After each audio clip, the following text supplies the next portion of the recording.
Is that a punk shuffle? Can I call it that? You've now trademarked that as the punk shuffle. Hey, Travis Barker's amazing, so, you know, I'll listen to his drums any day.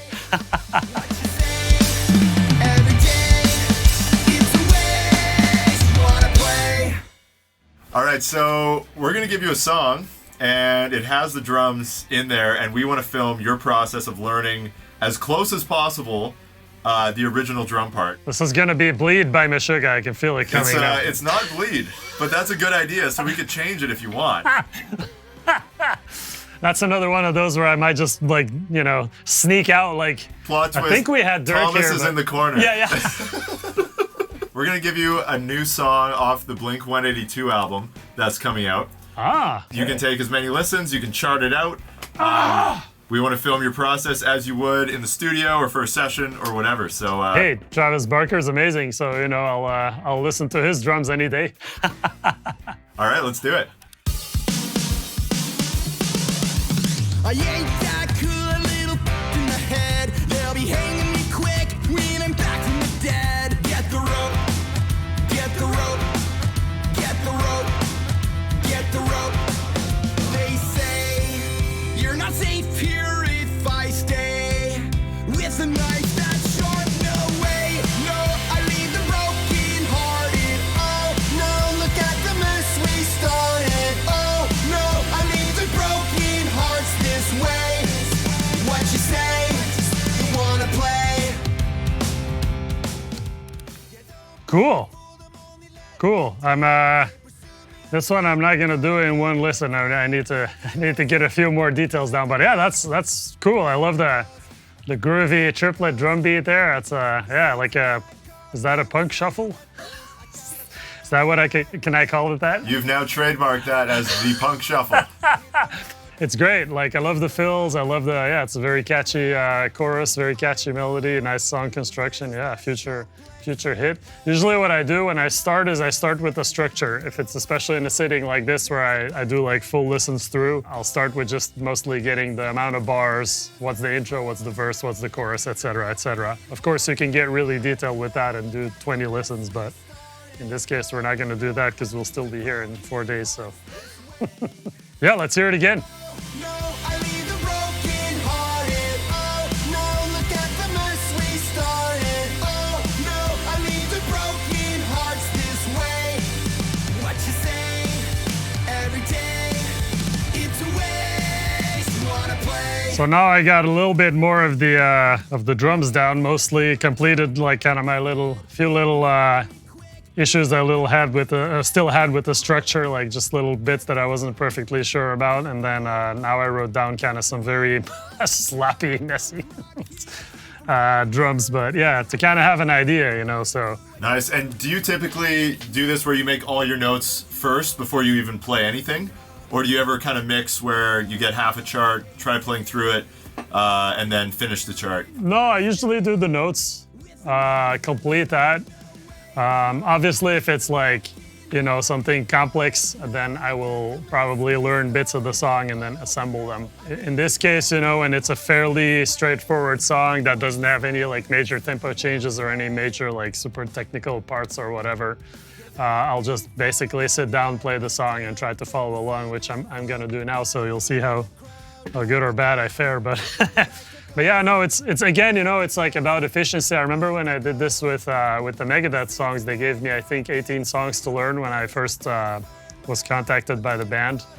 And so I had 10 days, and so I started with all the songs I didn't know. I started with those, got that hard work out of the way, you know, did the charts, sat down, practiced them, and then I started bringing in the ones that really everybody should know.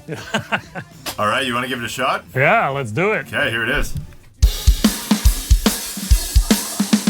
I ain't that cool, a little in the head. They'll be hanging me quick when I'm back from the dead. Get the rope, get the rope, get the rope, get the rope.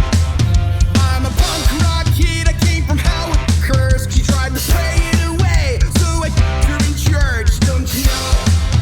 Don't you know? Don't you know? Yeah, don't you know? They say you're not safe here if I stay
started. Oh no, I leave the broken hearts this way. Oh no, I leave the broken hearted. Oh no, look at the mess we started. Oh no, I leave the broken hearts this way. What you say? Every day, it's a waste. Wanna play? Nice, man. Something like that. First pass. Yeah, I nailed the ending on this one. That makes me happy. That's always very important. Nail the ending. Because then at least you give the impression, oh, you must have known where he was at. It was all planned. No, that was cool, man. I love beats like that. I love, beats that are like in that zone of tempo where there's really a lot of potential for groove, and obviously that wasn't my best effort at that, but it's you can easily feel the swing in those kinds of beats. So, and obviously with Travis, it's solid as hell. Is there anything on that pass that you'd want, like if you were to do another pass, that you would want to tighten up or change or?